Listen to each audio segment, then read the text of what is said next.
Bom dia a todos, paz do Senhor, louvado seja o nosso Deus. Irmãos, não é maravilhoso?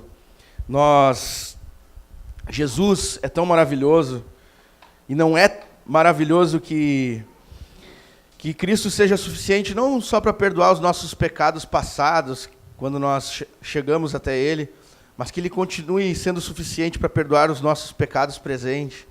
Isso não é maravilhoso?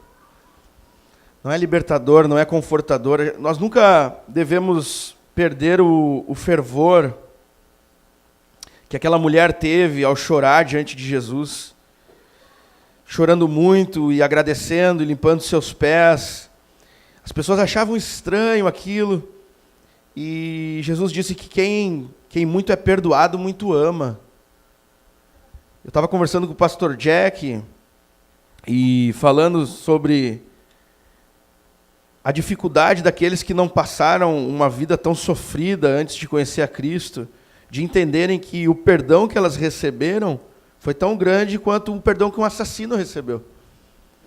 Por causa do meu passado, de marginalidade, de bandidagem, eu estava contando para ele que até hoje, quando eu conto das coisas que eu fazia, eu não consigo não chorar, porque eu sei o mal que eu fiz para as pessoas.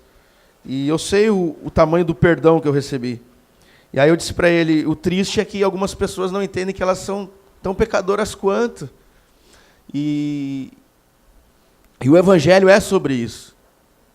Nós precisamos entender que quando nós não somos bons maridos, boas esposas, como nós somos feitos para anunciar ao mundo quem Deus é, nós somos a imagem de Deus no mundo, nós somos feitos para mostrar ao mundo quem Deus é. Então nós estamos passando ao mundo uma imagem de um Deus que não ama. E o dom da vida merece ser tirado, e aquela cruz mostra isso. É uma violência brutal. Para nós é impactante olhar para a cruz e imaginar que por causa dos nossos pecados nós merecíamos aquilo. Eu fiz uma pesquisa de campo na nossa igreja, meio que tentando ver dentro da igreja qual a concepção que a igreja tinha dos pecados. E eu perguntava assim, só eu e as pessoas assim, tá, mas vem cá, tu acha mesmo que só porque tu mentiu pro teu marido essa manhã tu merecia morrer numa cruz? Falava nesse tom assim, e as pessoas diziam, eu acho que não, né? Perguntei para um, para outro, assim, nas conversas, assim, não, mas tu acha mesmo que só porque tu, lá no colégio, lá, as pessoas têm tendência de amenizar, porque Adão comeu um fruto. Não é isso, o Evangelho fala de um resgate sobre uma condenação, e essa condenação é não confiarmos na bondade de Deus. Os mandamentos de Deus são presentes de Deus. Os judeus dizem que a recompensa do mandamento é o próprio mandamento. Por trás de cada mandamento há uma graça dispensada. Há uma graça, um presente de Deus. O mandamento de sermos fiéis às nossas esposas é um presente para nossas vidas. Nós temos uma estrutura emocional que muitos não enxergam. Nós temos essa estrutura física que todos enxergam, né? A minha estrutura física é essa. Estou com 92 quilos, 1,80 m. E se nós saltarmos de um prédio de 8 andares, nós vamos destruir a nossa estrutura física. O pecado é como saltarmos de prédios para a nossa estrutura emocional. Os mandamentos são aquilo que protegem as nossas estruturas emocionais, a nossa estrutura emocional. Então o mandamento é um presente, o mandamento é uma proteção de Deus, é o amor de Deus. E quando nós ofendemos a Deus e quebramos o mandamento, nós estamos dizendo que Deus não é bom. Porque os mandamentos também refletem a natureza de Deus. Então não teria mal maior do que dizer que Deus não é bom, rejeitar a bondade de Deus. Foi isso que Adão fez, é isso que nós fazemos.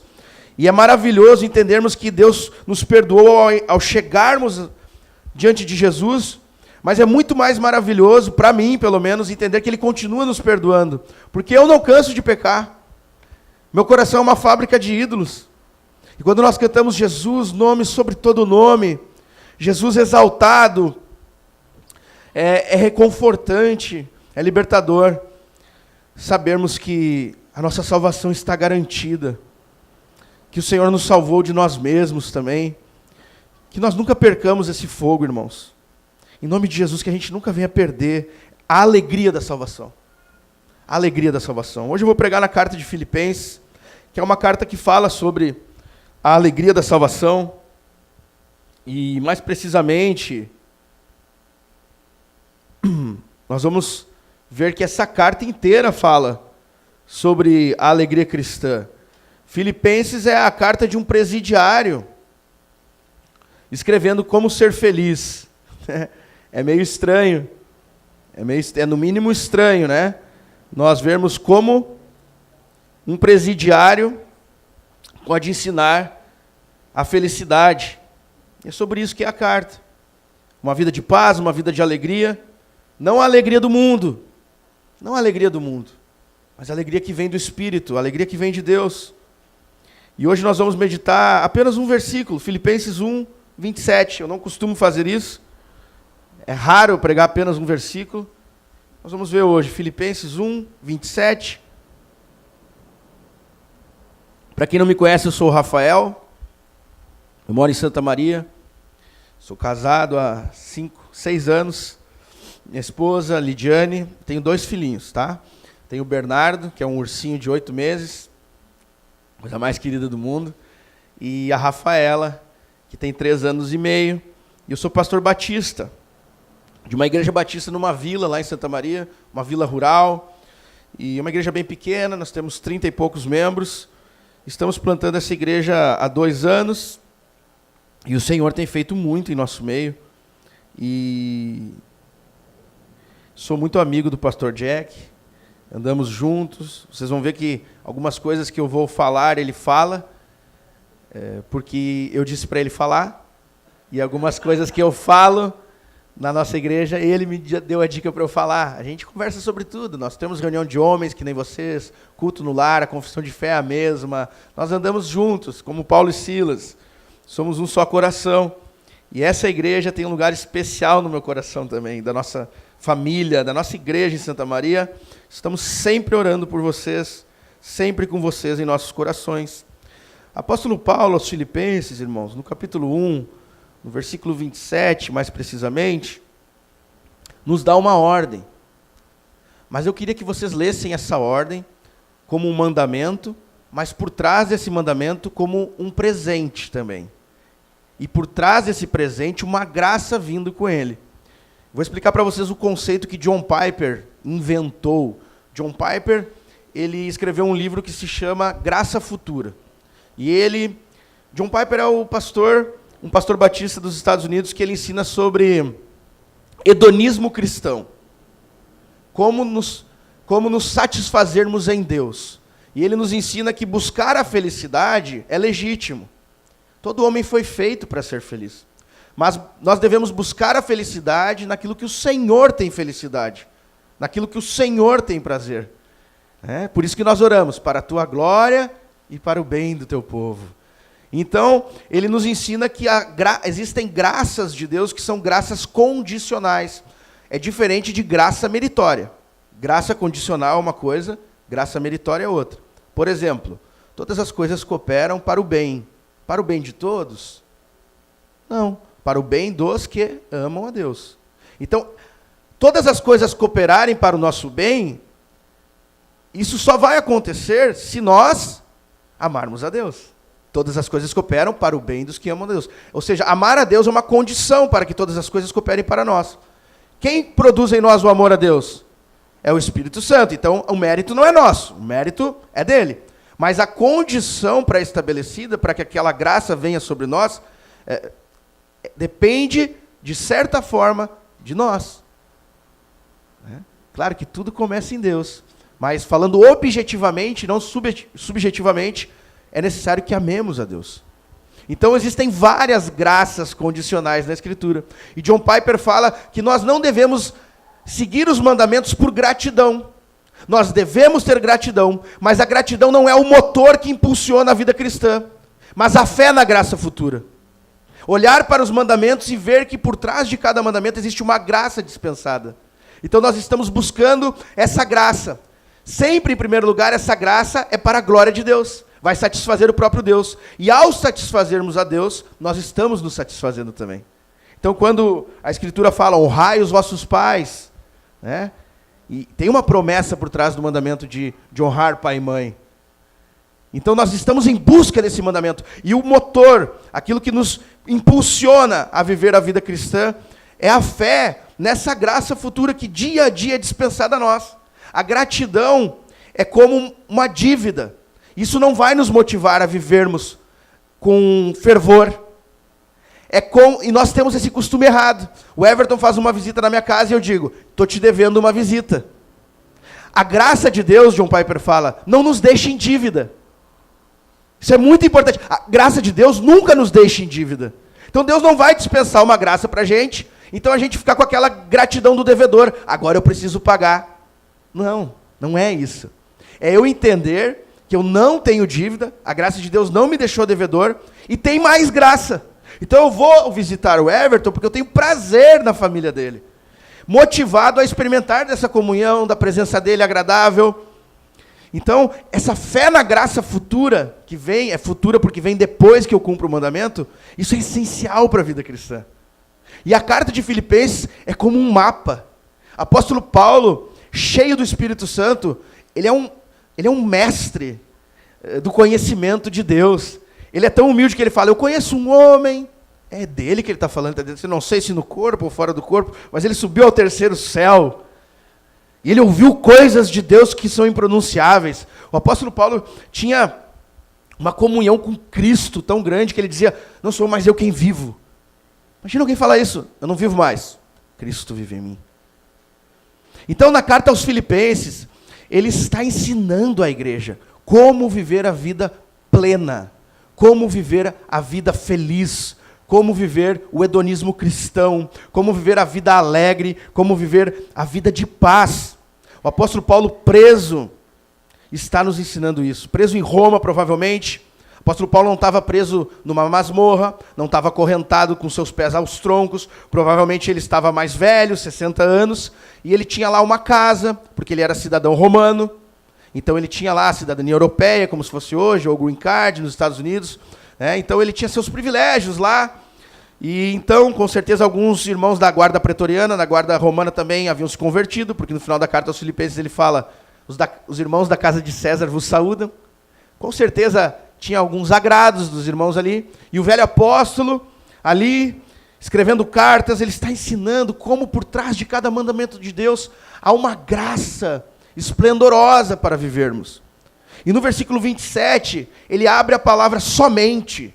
E isso aqui é ouro, é mais que ouro, porque imagina se alguém dissesse para você, isso soa até falso, né?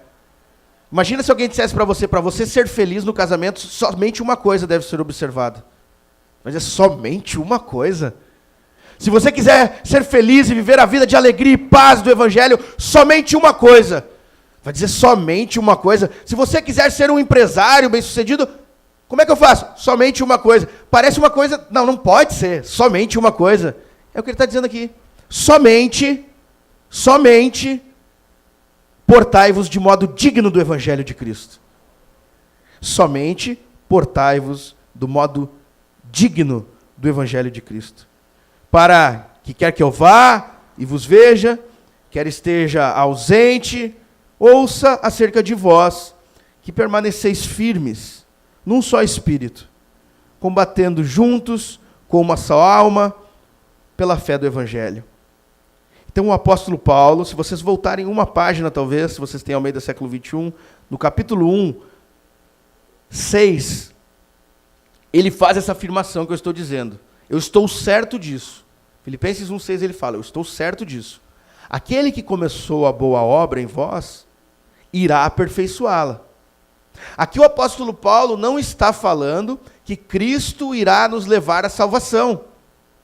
Depois que nós morrermos, estarmos com Ele. E até mesmo essa concepção de salvação é totalmente equivocada. Salvação é o que vai acontecer com a gente depois que a gente morrer. Não. Salvação é o que acontece no exato momento que cremos. Tá? Não é para onde a gente vai depois que a gente morre. É quando Cristo vem aonde a gente vive. Não é apenas tirar a nossa alma do inferno, mas é tirar o inferno da nossa alma. Salvação é isso. Então o apóstolo Paulo não está dizendo apenas, e é verdade que Cristo nos levará, isso é verdade, mas ele está falando algo superior aqui. Ele está dizendo que até que o dia de Cristo Jesus venha, até o dia final, ele vai levar a igreja de Filipos a viver a plenitude, a viver a perfeição cristã em vida. Olha o que ele está dizendo. Eu estou certo disso. Aquele que começou a boa obra em vós, irá aperfeiçoá-la até o dia de Cristo Jesus. Antes que ele volte. E ele está certo disso. O apóstolo Paulo está certo que a igreja de Filipos vai viver essa plenitude de vida cristã. E ele fala no verso 7, é justo que eu pense assim acerca de vós. É justo. E qual é o motivo? A igreja de Filipos havia cumprido aquela condição. Existe uma graça para o povo de Deus, que é viver a plenitude da vida cristã. Existe uma graça ao povo de Deus, que é viver a alegria do Senhor. Existe uma graça ao povo de Deus, que é viver a paz do Senhor já na presente vida. Mas existe uma condição para viver isso. E o que o apóstolo está nos dizendo no versículo 7 é que a igreja de Filipos cumpriu essa condição. E ele fala, é justo que eu me sinta assim a respeito de vós. E qual é a condição para que você viva isso? A igreja de Filipos cumpriu. Pois estais em meu coração, já que todos sois participantes comigo da graça, tanto nas minhas prisões, quanto na defesa e na confirmação do Evangelho. Irmãos, eu tenho certeza que o pastor Jack fala muito sobre casamento aqui. Né? O casamento é uma estrutura. O casamento é uma estrutura criada por Deus, e dentro do casamento existe um tesouro escondido, uma graça escondida por trás do casamento. Eu vou explicar para vocês como é que funciona mais ou menos. Eu amo a minha esposa como Cristo ama a igreja. A minha esposa me ama como a igreja ama Cristo. Então, todas as vezes que a minha esposa falha comigo, todas essas vezes que a minha esposa peca contra mim, eu continuo exercendo o amor sacrificial. E ela vice-versa. É aquela coisa que todos aqui estão ouvindo toda hora, sobre como o marido cuida da mulher e a mulher cuida do marido. Algumas pessoas não entendem que quando isso é feito de fato, existe um milagre que acontece. O casamento é um meio de graça. A Igreja Católica foi tão longe nisso que eles dizem que o casamento é um sacramento. O sacramento, a definição de sacramento, vocês fizeram uma série aqui, né? É um sinal visível de uma graça invisível. Né? O casamento é quase isso. Os católicos foram além, na visão protestante. Mas existe uma graça condicional dentro do casamento. Um milagre acontece quando o marido se dispõe a amar a esposa assim, e a esposa amar o seu marido como a igreja. Um milagre que o Espírito Santo vem sobre o coração do marido, sobre o coração e a mente da esposa, e o amor que Jesus tem pela igreja começa a crescer dentro do coração do marido. E o amor que a esposa tem, o amor que a igreja tem por Jesus no último dia, porque agora o nosso amor é fraco, mas no grande encontro da igreja com Jesus, no nosso abraço com Cristo, aquele amor explosivo, quando a gente matar essa saudade do nosso Cristo, que a gente ainda não viu, essa união perfeita, esse amor perfeito já é derramado no coração das nossas esposas. Isso é um milagre. É um milagre. Entendem a importância de crer na graça futura? Então, nós estamos em busca dessa graça.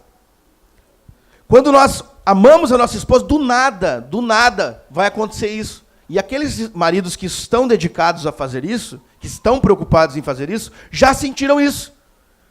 Aqueles que estão tentando fazer isso, as esposas, sabem do que eu estou falando. É você olhar para um cara totalmente imperfeito, indigno de confiança, e do nada crescer um amor no teu coração, inflamar aquele amor e tu ficar olhando para ele, e aquilo ser quase impossível de conter dentro do seu coração. Isso é o Espírito Santo. E os maridos também, eles olham para suas esposas e começa a crescer um amor, uma coisa que não cabe dentro do peito. É uma graça de Deus. É a graça do Espírito Santo. É um milagre. E fazendo esse link com o casamento, entendendo que existem vários mandamentos que têm essa graça para ser dispensada, existe o mandamento de dar a vida pela igreja. E por trás do mandamento de dar a vida pela igreja, existe uma graça condicional. O apóstolo Paulo sabe que a alegria maior de um cristão é dar a vida pela igreja. Nada se compara a isso. Dar a vida por um amigo, dar a vida por um filho, dar a vida por sua esposa. Existem milhares de mandamentos. Honrar pai e mãe. Existem vários mandamentos. Por trás de cada mandamento, há uma graça para ser dispensada. Mas o mandamento de darmos a vida pela igreja é incomparável. É incomparável porque Cristo viveu por isso. Então nós já temos em Jesus, além de um Salvador, um modelo. Se Jesus viveu pela fé na graça futura, se Jesus viveu por este mandamento do Pai, se Jesus viveu e a sua comida e a sua bebida era fazer a vontade do seu Pai e realizar a sua obra, e a vontade do Pai é que ele desse a vida pela igreja. Se isso foi o motor da vida de Jesus, e foi o motor da vida de Paulo, a ponto de Paulo não querer casar, isso é apavorante, Paulo não querer casar. Ele sabia que por trás desse mandamento tinha a graça das graças. Eu costumo dizer que o casamento é como uma árvore. E quando nós cultivamos e cuidamos do casamento, nós comemos de um fruto muito doce. E eu costumo dizer que a igreja é a árvore das árvores. E o fruto que nós colhermos ao dar a vida pela igreja é o fruto mais doce de todas as árvores. É por isso que o apóstolo Paulo olha para a igreja dos Filipenses e diz assim: eu estou certo disso. Eu estou certo disso. Vocês são diferentes. Vocês são diferentes da igreja de Corinto. Quando eu escrevi para a igreja de Corinto, eu disse: eu não pude vos escrever como espirituais, mas como criancinhas na fé. Eu costumo dizer que a igreja dos Coríntios era a igreja todinho, né? Porque ele disse: eu só pude vos dar leite. Né? Ele disse assim: eu só pude vos dar leite, mas não pude dar comida sólida. Porque aquela igreja não tinha entendido nada. Aquela igreja tinha um sentimento oposto da igreja de Filipos. Era o sentimento de receber, de ir até Cristo para receber algo. E eles ficavam disputando. Quem que tinha mais dom? Quem que tinha melhor oratória? Quem que tinha mais fama? Eles eram meninos na fé. Já a igreja de Filipos, Paulo nutre um sentimento oposto. Eles dizem: de vocês eu tenho certeza de uma coisa, vocês vão conseguir viver aquilo que todos os filhos de Deus que se entregam completamente a Deus vivem. E é justo que eu pense assim acerca de vós, porque vocês cumpriram o requisito, não é o mérito, a condição que Deus estabelece para que o Espírito Santo venha, assim como eu dei o exemplo do casamento, e derrame sobre vocês a alegria do Senhor. Então o segredo, entre aspas, da carta de Filipenses, dessa alegria, é que essa alegria é do Senhor. E qual é a maior alegria que o Senhor tem? A maior alegria que o Senhor tem é na salvação. É na salvação. É em reunir os seus filhos. E a igreja de Filipos estava dando a vida pela missão. A igreja de Filipos estava dando a vida pela igreja. Ontem nós vimos aqui o pastor Leonardo Gonçalves, na Remadores do Sul, falar sobre ofertas e providência divina. Então nós vimos ele falando. Ele estava lá em Corinto precisando de ajuda, e quem mandou uma oferta para ele? É a igreja de Filipos. Ele estava lá em Corinto, E a igreja de Filipos mandou um dinheiro para ele poder viver. Foi tão grande essa quantia, a gente não sabe se a quantia foi muita, de uma só vez, ou se eles continuaram mandando sistematicamente essa quantia, mas a verdade é que Paulo pôde ficar 1 ano e meio em Corinto pregando o evangelho. 1 ano e meio pregando o evangelho e sendo sustentado por essa igreja. Então o apóstolo Paulo entendeu rapidamente. Eles entenderam o que é o evangelho. Eles entenderam. Eles entenderam que Deus só tem uma obra no mundo e é por meio da igreja. Eles entenderam a fé na graça futura. Eles entenderam que há uma alegria do Espírito Santo indizível. Eles entenderam que há uma graça do Espírito Santo quando alguém dá vida pela igreja e que essa alegria é tão grande que é impossível de ser contida e que não existe nenhuma alegria comparável a isso no mundo. É essa alegria que eu tenho. É por isso que eu dou a minha vida pela igreja. É por isso que eu estou preso e estou feliz. É por isso que eu estou preso e tenho paz. É por isso que eu vivi e dei a minha vida pelo evangelho. Porque nunca eu vivi essa alegria que é Cristo em mim vivendo. Quando eu morro pela igreja, Cristo vive em mim. Em mim opera a morte, mas no fundo opera a vida.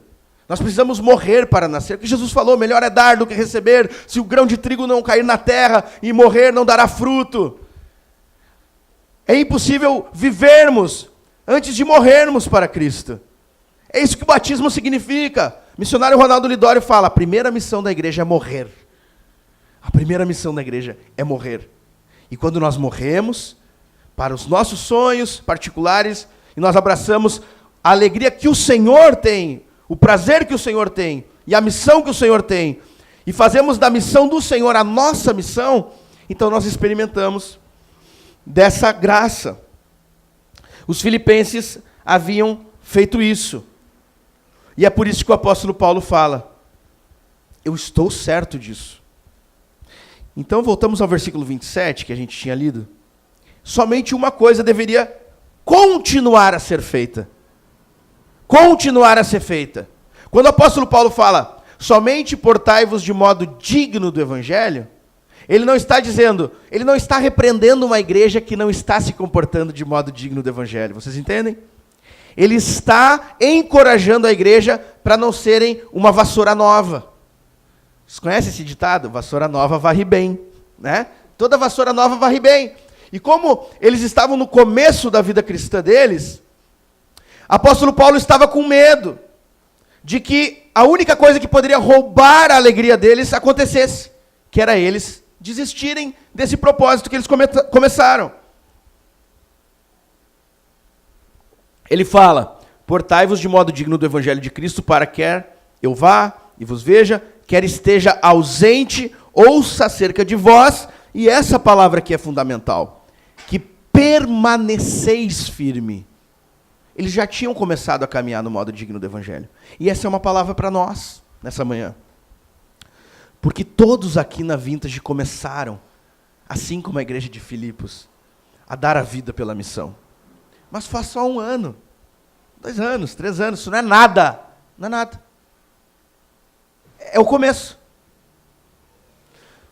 As juntas missionárias das convenções das igrejas batistas, presbiterianas, quando alguém decide plantar uma igreja no Rio Grande do Sul, eles definem que o tempo mínimo para plantar uma igreja aqui é 8 anos.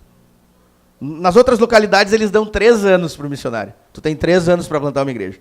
Ah, não, mas eu estou indo para o Rio Grande do Sul. Ah, não, peraí, deixa eu mudar aqui, é 8 então. Por causa do estado do nosso estado, da condição do nosso estado, que é precária. Nós temos 9 cidades sem igreja evangélica. Das 12 cidades que não tem igreja evangélica no Brasil, 9 são no Rio Grande do Sul. Nosso estado, em Porto Alegre, tem mais centro de Umbanda do que em Salvador. É terrível. Nós temos mais crime em Porto Alegre, percentualmente, do que no Rio de Janeiro. É trágico o estado da nossa região. E aqui vocês entenderam isso. Então eu venho com alegria também, que nem Paulo. Não venho com uma repreensão dizendo, olha, andem de modo digno, seus indignos. Não é isso. Continue andando de forma digna. Porque o Evangelho anuncia que um morreu por todos. O Filho de Deus morreu por todos para que todos tenham vida. Esse é o princípio básico do Evangelho, a primeira coisa. Então a dignidade do evangelho é essa. E a primeira coisa que nós precisamos aprender é a darmos a nossa vida assim como Jesus. E isso é digno do evangelho. Os filipenses tinham entendido isso. A igreja Vintage 180 entendeu isso. Entenderam que o reino é muito maior do que apenas a igreja de Filipos. Vocês entenderam que o reino é muito maior do que apenas Porto Alegre. Irmãos, prestem bem atenção na condição que a igreja de Filipos cumpriu. Eles deram a vida pela igreja. E aqui está o coração do sermão. Mas eles não deram a vida pela sua igreja local. Eles deram a vida pela igreja. Eles enviavam ofertas para a igreja de Jerusalém. Eles enviaram ofertas para o apóstolo Paulo pregar o evangelho em Corinto. E aqui eles cumpriram a condição. Eles cumpriram a condição de andar do modo digno do evangelho. Que é entender que a missão é muito maior do que a nossa igreja local. Muito e infinitamente maior. O pastor Leonardo Gonçalves esteve aqui ontem falando que ele estava pregando no Peru. Ele ficou 8 anos no Peru. 8 anos no Peru pregando. E lá, numa cidade de 6 mil habitantes, onde não havia nenhuma igreja evangélica, eles começaram a pregar o evangelho. Eles levaram 2 anos para conseguirem um aluguel, porque ninguém alugava nada para protestante. O padre, depois que eles conseguiram o aluguel, ia na frente da igreja com um microfone e um caminhão de som. Cuidado com as seitas protestantes que arrastam as pessoas para a perdição. Cuidado com os lobos em pele de cordeiro. Imagina, na frente da igreja. Os postos de saúde daquela cidade eram de 2 freiras espanholas. E quando eles chegavam doentes, os protestantes lá, os que se convertiam, elas diziam, pede para o seu pastor orar por você. E não atendiam. As vacas da cidade eram todas da igreja católica. Eles não vendiam mais leite. Eles não vendiam mais leite para os que se convertiam. E o cara estava lá na peleja, lá, pregando. E se eu fosse falar aqui sobre missões, que é um tema que eu amo, a gente ia ficar aqui até falando sobre a condição do Nordeste, do Sertão, falando sobre a condição dos nossos irmãos aqui do lado, os argentinos, Chile, Uruguai. É terrível, catastrófica a situação do Evangelho, terrível. E se nós de fato amamos a Cristo, nós entendemos que Cristo morreu pela igreja do Senhor, e não só por uma localidade. E os filipenses tinham entendido isso. Então o apóstolo Paulo está dizendo, permaneçam dessa forma. Eu estou escrevendo para que vocês vivam de modo digno do Evangelho. Eu estou escrevendo porque eu sei que a alegria do Senhor vai vir sobre vocês.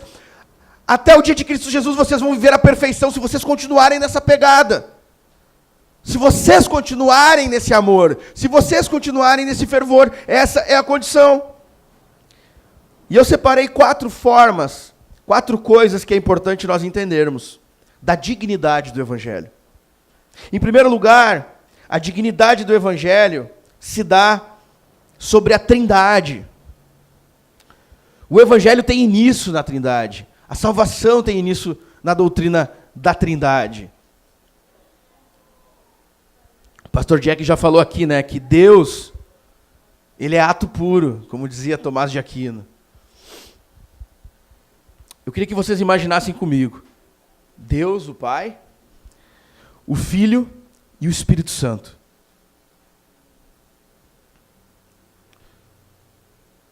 Deus é o sujeito.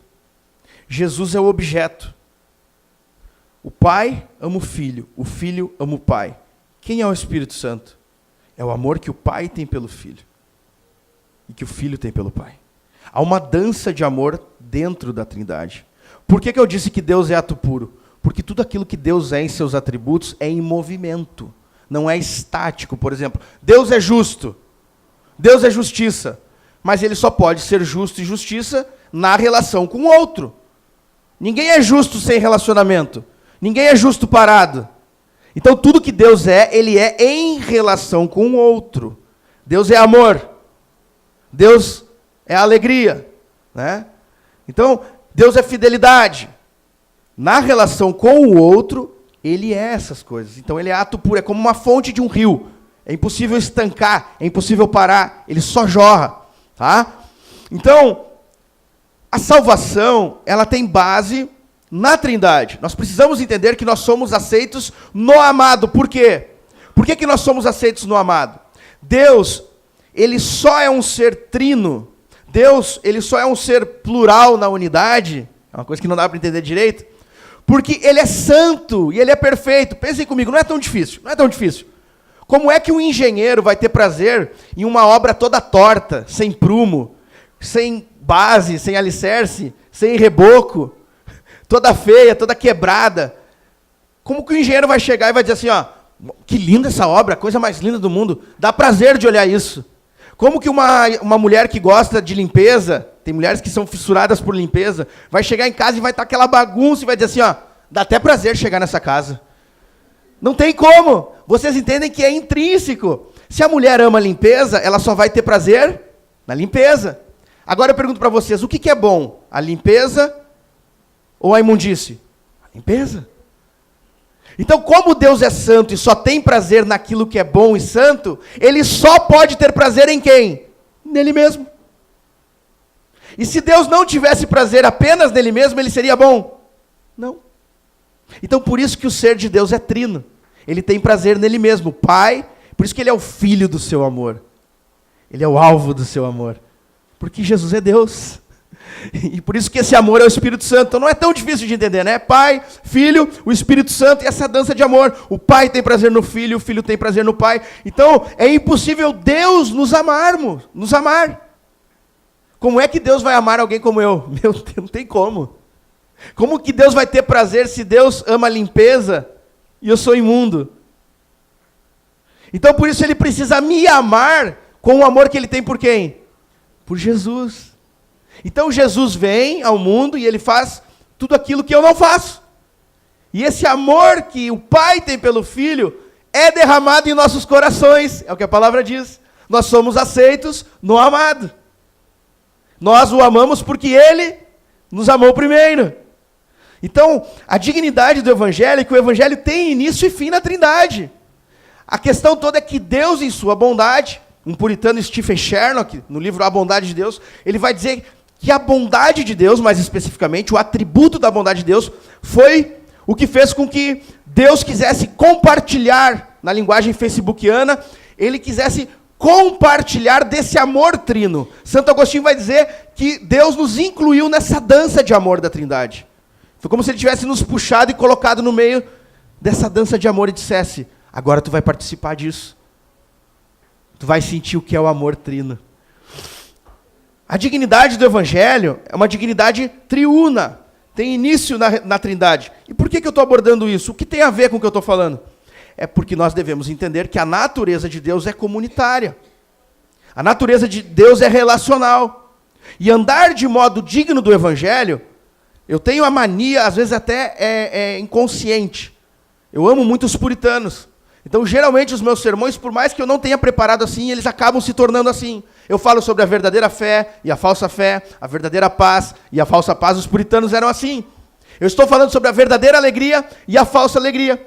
E o apóstolo Paulo está dizendo do verdadeiro evangelho e o falso evangelho. Quando ele está dizendo andem de modo digno do evangelho, ele está dizendo andem de acordo com aquilo que o evangelho é. De modo digno do evangelho.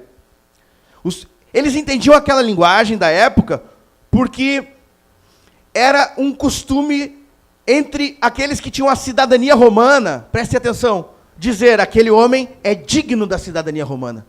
Ele anda de forma digna, ele anda como um romano. É como eu ir no Rio de Janeiro, aconteceu esse caso, eu fui no Rio de Janeiro, e uma senhora lá da igreja disse, pastor, o senhor tem que fazer um churrasco lá em casa. Eu disse, tá bom. Aí eu perguntei, tem churrasqueira lá? E ela, não lembro. Tá, eu disse, então dá uma olhada. Como é que alguém não lembra se tem churrasqueira? Eu fiquei pensando, tá tudo bem. Aí descobriu lá que tinha churrasqueira. Aí cheguei lá, era uma churrasqueira do tamanho desse púlpito, bem assim, e com essa profundidade assim, ó. E desse tamanho assim, ó. Aí ela veio com uma bacia de coxa e sobrecoxa congelada e um sal grosso e disse, pastor, faz o churrasco. Eu disse, irmã, não dá assim, não dá. Não dá. Sal grosso não é com... Está congelada a carne, não, a churrasqueira vai queimar. Tá tudo errado. Eu disse, isso aqui não tem como... Mas você não é gaúcho? Que isso? Aí eu falei, eu vou ter que levar lá no CTG Eu disse assim, e vou botar uma música de carnaval para tu dançar lá. Eu disse, não tem como, eu disse. Então, espera-se do gaúcho que ele seja digno do nome de gaúcho e saiba assar um churrasco. Né? É digno. Então, quando Paulo fala, se portem de modo digno do evangelho, é isso que ele está dizendo. O verdadeiro e o falso evangelho. Se portem verdadeiramente de acordo com aquilo que o evangelho é. O falso evangelho e o verdadeiro evangelho. Então, para nós sabermos se alguém de fato crê no verdadeiro evangelho e anda conforme o verdadeiro evangelho, ele entende isso. Ele entende que o evangelho fala sobre a salvação que tem início e fim e um Deus que é trino e santo. Então é impossível nós andarmos de modo digno do evangelho e não entendermos que a natureza do Espírito que habita em nós, o Espírito Santo, que é o amor entre o Pai e o Filho, a natureza dele é uma natureza relacional, comunitária. Então eu devo amar as outras igrejas. Eu devo amar as outras cidades. Eu devo amar os outros irmãos de longe. Porque essa é a natureza de Deus. Porque Deus poderia viver eternamente na Trindade ali, se satisfazendo a si mesmo para sempre. Ele não precisava para ser feliz, porque Ele é todo suficiente. Ele não precisava para ter mais paz, porque Ele é a paz. Ele não precisava para ter mais alegria, porque Ele é a alegria. Nos incluir nessa dança de amor. Ele não tem falta de nada, Ele não precisava estender a mesa. Ele poderia viver eternamente nele mesmo se bastando. E nós temos que imitar ao nosso Pai, ao nosso Deus Trino. E não vivermos dentro da nossa trindade local sem pensarmos nos de fora. A bondade de Deus foi o que fez com que Ele pensasse em estender a mesa. E se nós temos essa natureza do Espírito Santo em nós vamos andar dessa forma, olhando para as demais igrejas, olhando para os campos do Peru, da Argentina, do Chile, do Uruguai, da Ásia, enfim, da Europa. A Europa, muitos falam do Brasil, mas a Europa está pior. Secularismo terrível. Eu fui na Espanha em janeiro, quase não me deixaram entrar na igreja, a igreja com as portas fechadas, trancadas. Tive que bater na porta, eu disse, eu quero entrar. Tem que ser muito crente para ir naquela igreja. E ficar lá na frente esperando, aí, entrem, só um minuto, fiquem aqui. E, meu Deus, parece uma seita. Agora tu não pode entrar, que ele está orando. Aí fiquei lá 15 minutos esperando. Agora pode entrar. Aí fui entrar, espera só um minuto. Tu senta lá naquele canto. O cara que estava comigo, meu amigo, e tu senta lá naquele outro. Eu disse, meu Deus, que coisa estranha. Jesus Cristo. É uma igreja que eles não sabem o que é missão. Depois do culto, o pastor perguntou, você é missioneiro? Eu disse, sim, mas a igreja de Brasília é totalmente diferente. Disse, é igreja, eu disse, é missão, eu disse, é porta aberta, pastor. A porta lá fica aberta, eu falei para ele. O pessoal é para convidar para vir. A igreja... E aí no púlpito eles falaram meia hora sobre capitalismo, com um tom de deboche. Por que Paulo fala que os pobres... Por que Paulo fala para os ricos, e só para os ricos, não oprimirem?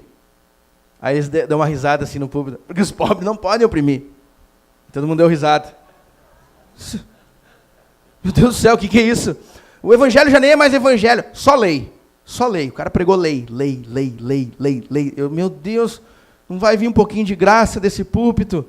Lei, moralismo, política, moralismo. Isso era uma igreja reformada.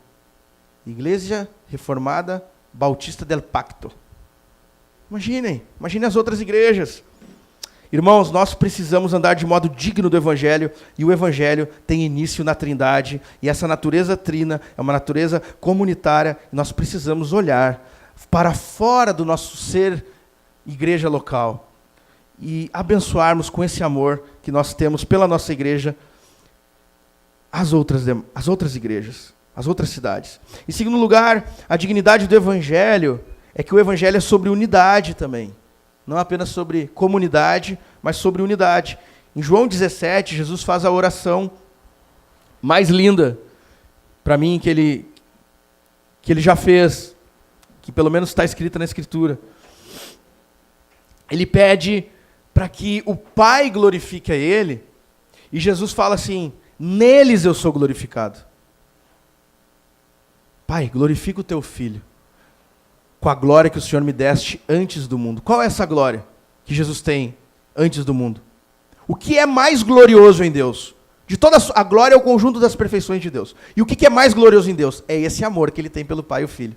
Então Jesus está pedindo que finalmente ele seja unido com o Pai, perfeitamente, com a glória que o Senhor me deste antes do mundo. Ou seja, me coloca de novo naquela dança de amor que a gente sempre teve. Glorifica o teu Filho.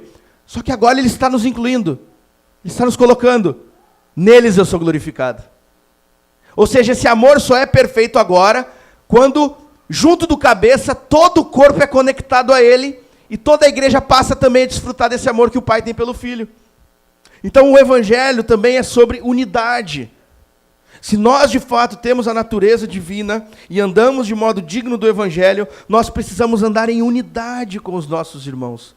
Assim como Jesus buscar aquele que está lá fora, buscar olhar para as igrejas que estão lá fora, para os campos de fora, e estarmos unidos. O termo que Paulo usa em Filipenses 1, no versículo 7, quando ele diz, pois vós estáis em meu coração, é o grego sigkoinonos, vem da palavra koinonia, koinonia, que fala sobre comunhão. Paulo está dizendo que aquela igreja tem um só coração com ele, que a igreja tem comunhão com aquilo que ele sente.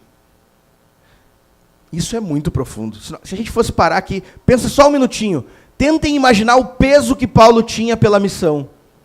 Imagine o coração de Paulo sangrando pelos perdidos. Tudo eu faço por causa dos eleitos. Tudo eu sofro. Uma coisa eu peço, uma coisa eu busco, uma coisa eu faço. Paulo está dizendo que o coração dos filipenses era idêntico ao deles. E é por isso que ele tem certeza que eles vão viver essa alegria. A igreja de Filipos tem unidade com o coração de Paulo. A nossa igreja aqui tem que ter unidade com o coração de Jesus. E o coração de Jesus tem unidade com todas as igrejas, não só com a nossa igreja. Então a dignidade do Evangelho é que o Evangelho fala sobre unidade, envolve união, sigkoinonos, com a igreja de Santa Maria, com as demais igrejas daqui, de todo mundo. Em terceiro lugar, o Evangelho tem a dignidade da santidade de Deus. Sempre que nós falamos sobre santidade, o que nos vem à mente? O que vem à sua mente quando você ouve, Deus é santo? Como eu sei que essa igreja é muito bem ensinada, eu sei que vocês não pensam que Deus não fuma. Né? Porque não é isso que significa ele ser santo. Deus não bebe. Não é isso, não é isso.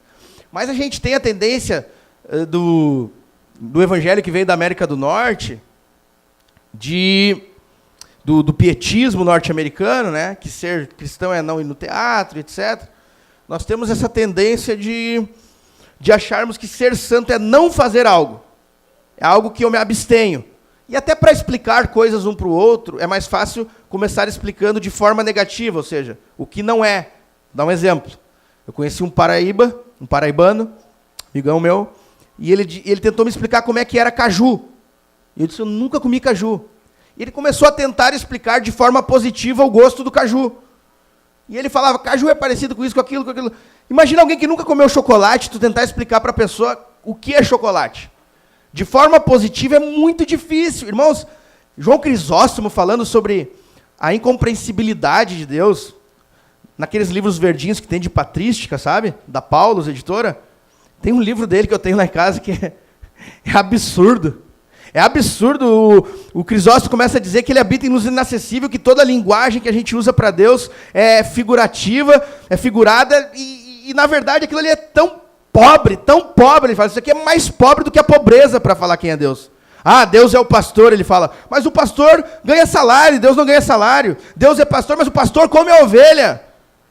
Ou seja, Deus é pastor só no sentido que ele habita junto com o seu povo, só nisso. É uma linguagem muito limitada. Muito, muito limitado, o Crisóstomo fala. Nós somos muito limitados para mensurar Deus. Então, quando a gente fala Deus é santo, a nossa cabecinha é desse tamanho. Ah, Deus é santo. É muito pequeno o nosso conceito de santidade de Deus.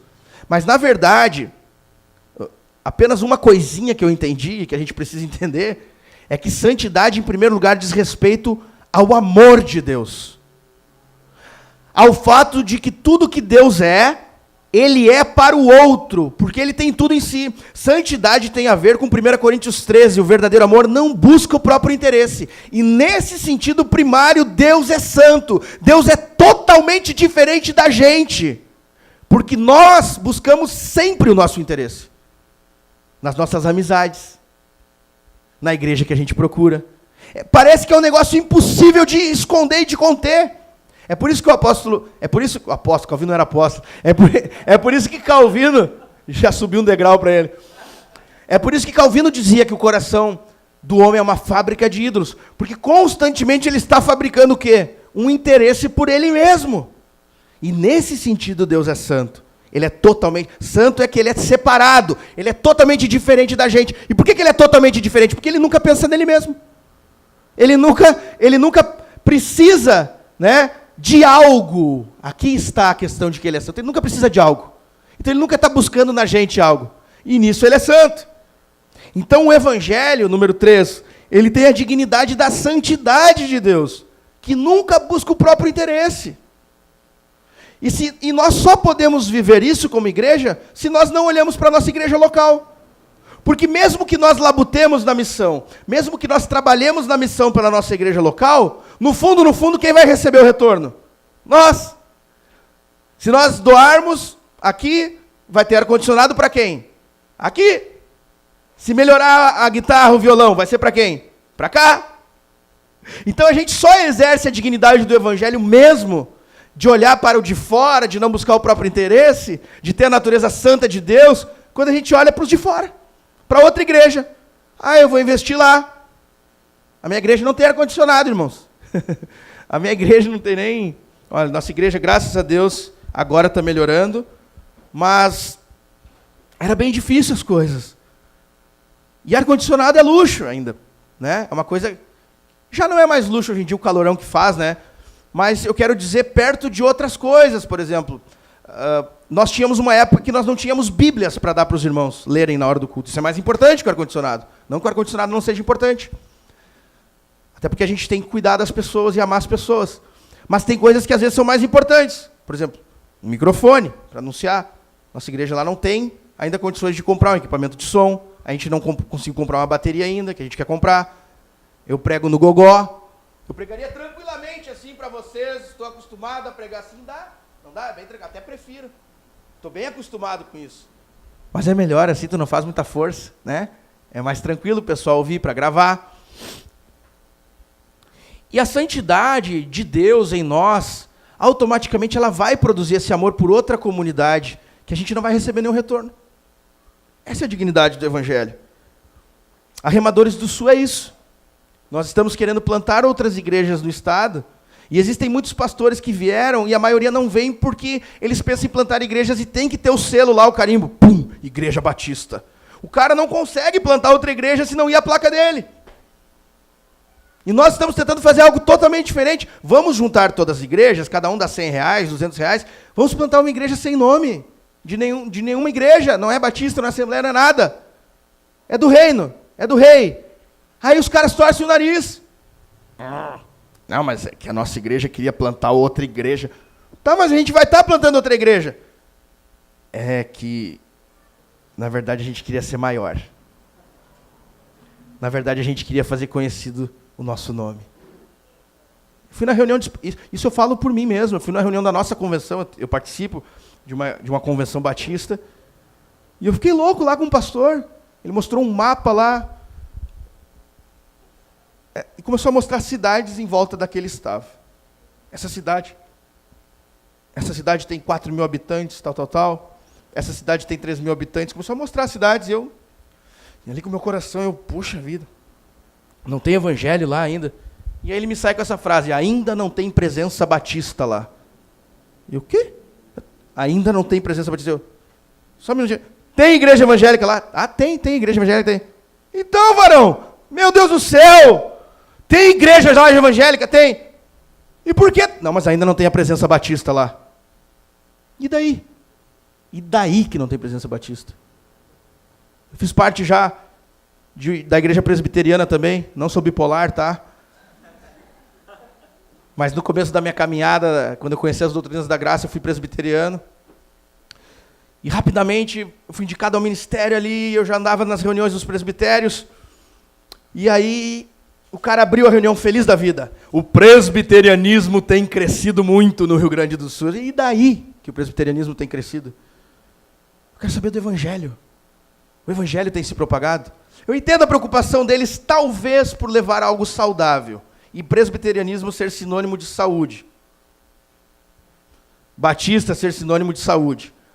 Mas fazer crescer o presbiterianismo e o batistismo, será que é isso que Jesus quer que a gente faça? Não, irmãos, não é isso. O evangelho é sobre uma dignidade santa de Deus, que não busca o próprio interesse, não busca o seu nome, né? E nós só vamos refletir essa santidade quando nós não tivermos retorno nenhum naquilo que nós investimos, até orações. Quando você ora pelo seu pastor, você recebe a recompensa disso também, porque ele fica mais saudável. Mas quando você ora por outro pastor lá, você não recebe nada. E por último, o evangelho é sobre a glória de Deus. A dignidade do evangelho é que ele visa sempre a glória de Deus. Que o nome de Deus seja exaltado. Que a glória de Deus, a beleza de Deus. E esse é o motivo pelo qual o Senhor fez todas as coisas.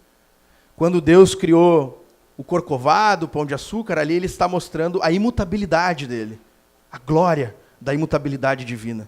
Quando ele fez o oceano, a infinitude, o céu, a imensidão, as ondas do mar, a fúria, o poder, a força do granizo que cai, as flores, as cores, os sabores, a música, tudo que foi criado, tudo foi para a glória dele, tudo tem um pouquinho de Jesus. O amor do Pai é tão grande pelo Filho, que o mundo é uma homenagem ao Filho. O Evangelho é uma homenagem ao Filho.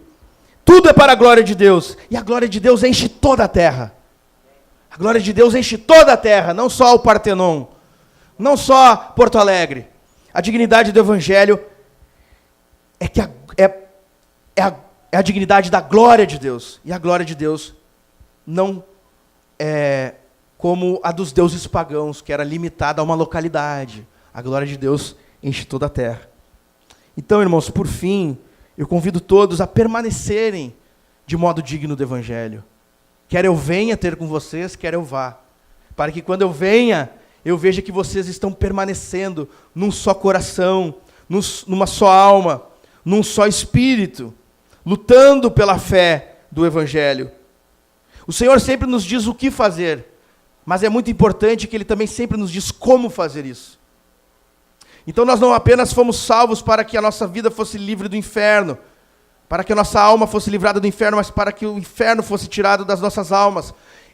E o conceito de salvação é isso. Refletirmos perfeitamente a santidade, a natureza e a glória de Deus. E a natureza e a glória de Deus, e a dignidade de Deus e do Evangelho de Deus é uma dignidade trina, una, santa e gloriosa. Que nós podemos focar nessa missão, amar a multiforme graça de Deus na igreja, amar as tradições, anglicanos, católicos, presbiterianos, assembleianos, emergentes, independentes, batistas, pentecostais, neopentecostais, que nós possamos amar a multiforme graça de Deus, condenar os erros, mas entender essa multiforme graça da natureza de Deus. Amarmos não apenas a nossa igreja local, olhar a catolicidade da igreja, desejar o reino de Deus acima de todas as coisas, e sentir o que Paulo sentia, o que Cristo sentia. Andarmos de modo digno do Evangelho. Amém, irmãos? Vamos orar? Curve a sua cabeça. Senhor nosso Deus, obrigado. Muito obrigado por ouvirmos sobre a dignidade do Evangelho, a tua dignidade, Senhor. A tua dignidade. Queremos, assim como os romanos demonstravam que eram romanos de fato, pela forma que andavam, mostrarmos ao mundo, Senhor, a tua dignidade pela forma de andarmos, Senhor. Essa dignidade que é comunitária, essa dignidade que é una, que fala de unidade, da tua natureza, essa dignidade, Senhor, que é gloriosa, Senhor, e que é santa, Pai. Que nós possamos, como Paulo, amar toda a igreja de Deus, como Cristo, dar a vida por toda a igreja de Deus e manifestarmos, Senhor, esse amor pelo reino, pelo Rei do reino, Senhor. E que sobre a Vintage 180, sobre esses meus queridos e amados irmãos hoje, venha um batismo de amor, de clamor pelas almas, Senhor. E que nossa igreja aqui, Senhor, em Porto Alegre, a tua igreja aqui em Porto Alegre, Senhor, passe a olhar a igreja de forma global, passe a olhar a igreja de forma universal, passe a olhar a igreja de forma a um reino, Senhor, no formato de um reino, e passe, Senhor, a chorar, a contribuir, a orar por toda a igreja do Senhor, Pai. Isso é glorioso, Senhor. Que presente especial, Deus, e que eles compreendam que a felicidade deles também está em jogo aqui, Deus. Eles só viverão a plenitude, a alegria do Senhor quando viverem isso. Essa grande árvore deve ser cultivada para que o doce fruto venha a ser experimentado por eles. Que eles passem a viver, Senhor, pela plena satisfação naquilo que o Senhor se satisfaz. E o Senhor se satisfaz que a glória de Cristo encha toda a terra, Senhor. Que essa alegria venha sobre eles, que essa paz de espírito venha sobre eles, sobre mim, sobre nós, para a glória do teu nome. Amém e aleluia.